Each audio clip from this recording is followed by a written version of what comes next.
So you're thinking about buying an apartment in New York City. Well, in this video, I will show you 10 steps in order to do so while taking you along on some of my showings that I have at our listings on the Upper East Side.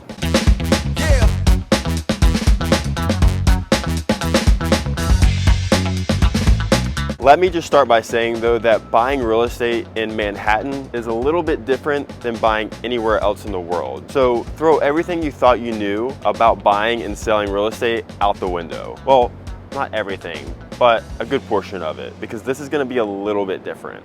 Okay, so let's just jump right into it. Step one is building a team around you, and that all starts with the real estate agent. Now, the real estate agent should be someone that you like, someone that you definitely can trust, someone that has a ton of market knowledge, someone that can negotiate for you on your behalf, and someone who will tell you what you need to hear, not just what you want to hear, unfortunately. Now, think of a real estate agent like the quarterback of your team. They will dish out responsibilities to the right people in order to make sure it is a smooth transaction, but they will also be crucial in helping you build out the rest of your team. For instance, if you're financing, you're gonna need a mortgage banker, and most likely the real estate agent has a few good ones that they can refer to you. And one other person that you are going to need on your team, especially in New York, is a real estate attorney. Again, your real estate agent may have a few good contacts that they can refer to you so that everyone is on the same page and everyone has a great relationship with each other. It makes the transaction a lot smoother if that is the case. Now, step number two is to determine your budget. This is obviously a really important step in order to know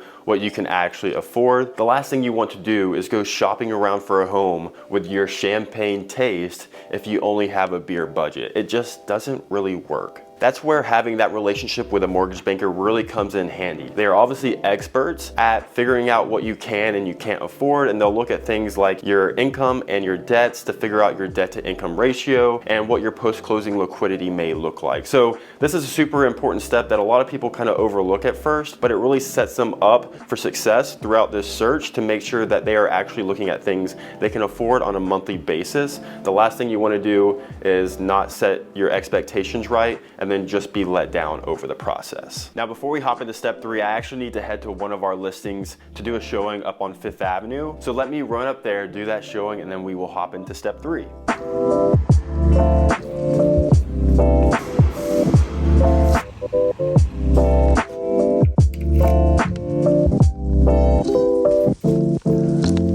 Now let's talk about step number three. Step number three is deciding between a co-op and a condo. Now this is where things are a little bit different than purchasing anywhere else in the United States. In New York City, you are buying two types of properties. You're either buying a condo or a co-op, or for the very lucky few, you might be buying a townhouse. But let's just focus on the condo and the co-op right this minute. In a condo, they're a lot easier to purchase. They are better for an investment if you are planning on renting them out, and they are generally just easier to purchase overall. However, they will run you about 15 to 25% more than a co-op will. Now with a co-op though, generally there will be a little bit more rules and hoops to jump through in order to make the purchase, and there will be more restrictions around how you can make the purchase and around subletting, for instance. So it's very important that you understand the pros and cons of each before you go out and start shopping for one. And your real estate agent should be able to smoothly guide you through which one makes the most sense for you. And let me know in the comments if you would like me to make a separate video on the difference between co-ops and condos in New York City, if that is something you are interested in. So now that you have decided between a co-op or a condo, now it's time to move on to step number four, and that is determining your needs and wants list and what location you want to be in. When you're looking for an apartment, you really want to think about, okay, well, what is super important to me? What do I absolutely need in my apartment? And then what are some wants? What are some things I would like to have, but they're not necessarily deal breakers? For instance, do you want a washer or dryer in the apartment? How many bedrooms do you need? Do you want a dishwasher? Do you need a ton of natural light? Do you want to be on a high floor? There's a lot of things to think about, and it can seem overwhelming at first, but what you will realize is as you start looking at apartments, your list of needs versus wants will probably change, and that's okay. That's what this whole process is about anyways, and hopefully your real estate agent is patient enough, if they're a good agent, to kind of go along and adapt the search as things move along. And the other thing you want to think about obviously is location. If you live in New York City already, you probably have a good idea of where you want to purchase your apartment, whether it's on the Upper East Side, which is where I'm at now, on the Upper West Side, downtown, maybe in Tribeca, maybe in Flatiron. All the neighborhoods are special in their own way, so it really comes down to what your taste is and what you're really looking to get out of the neighborhood you're in. And that's really where a real estate agent can help guide you to the right neighborhood based on what your needs and your wants are, right? Hopefully your agent will be smart enough and knowledgeable enough on each of the neighborhoods to know which may be the right fit for you if you don't know already.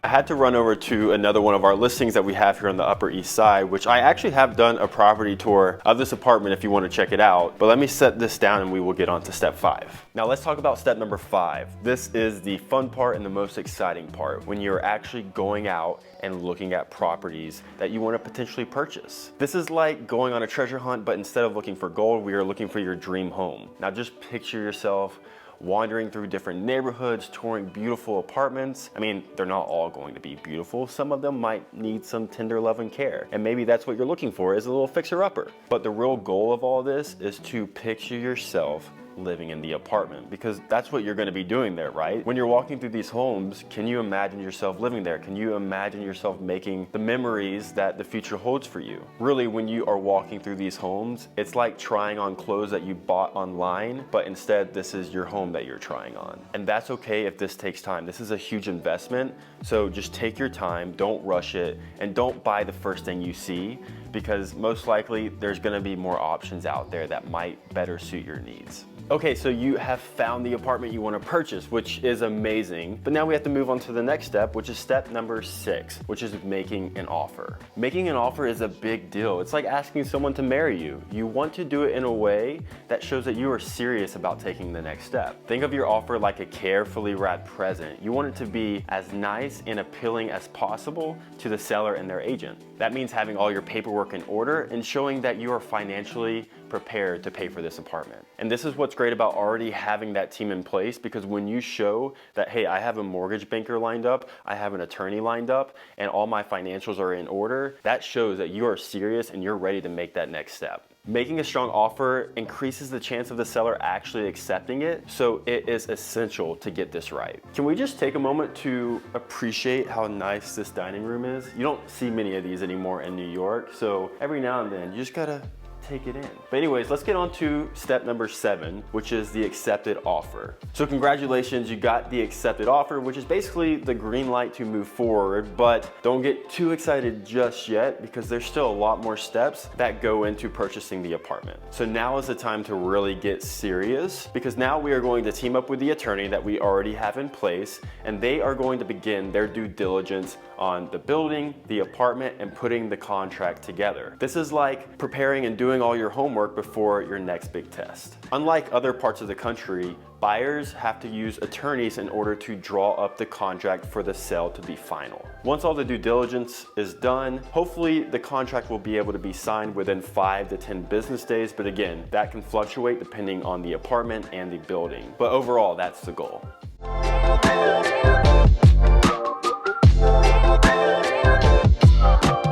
Okay, so I had to make one more stop today at another one of our listings here on the Upper East Side. I've actually done a property tour if you want to go and check that out. But now let's talk about step number 8. And this is about putting together your purchase application. Whether it's for a condo or a co-op, presentation is key here. Think of it like putting together a professional portfolio as if you are interviewing or applying for a job. For condos, you'll need to provide financial information and personal information, but for co-ops, it's going to be a little bit more demanding, especially on the financial side of things, as well as the personal side of things. They're gonna ask for personal references. They're gonna ask for professional references.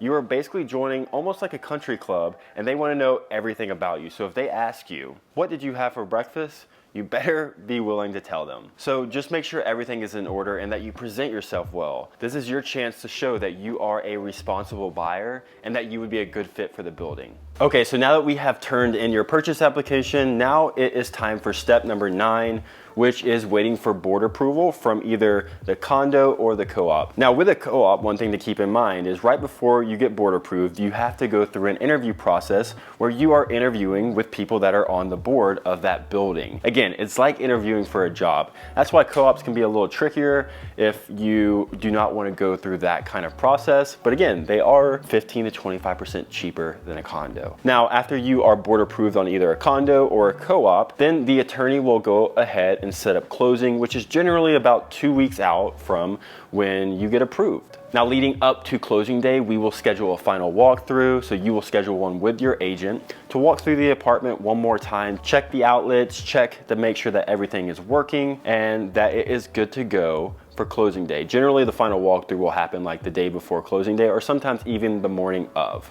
And then now we are at the final step, which is step 10, and it's closing day. So congratulations, you finally made it to closing day. You're finally getting the keys. You will most likely go to the closing. Your attorney will be there. You will sign all the documents that you need to sign, and then you will officially get your keys and own a piece of New York City real estate.